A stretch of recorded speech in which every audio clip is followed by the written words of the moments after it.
Lütfen yazmayın, yorum yazmayın hemen ve beğenmeyin. Lütfen 3 dakika olsun, emeğe saygınız olsun. İlk yorum yazmak hiç önemli bir şey değil. Geç yazın ama iyilik edeyim derken kötülük etmeyin, sayıları düşürmeyin kimseye. Saat 3:30. Ben ağrılarımdan uyuyamadım. Döndüm en sonunda kalktım. Kuş seslerini bekledim. 4'ten sonra geliyor kuş sesleri.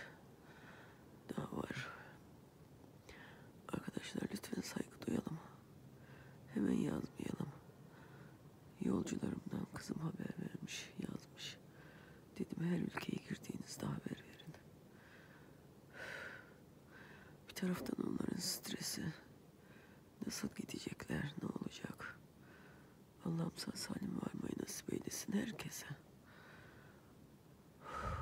Öbür türlü bugün mecburen hastaneye gitmem lazım belli ki. Kese konuşuyorum. Ciğerlerim gitmiş benim, o garanti. Son 2 çekimde zaten o şekildeydim.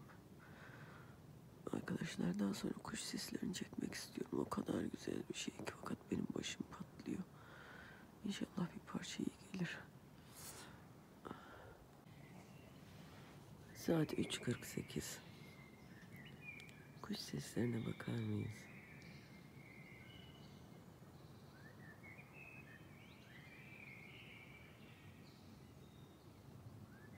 Hepsi birden aniden o kadar güzel haberleşiyorlar ki.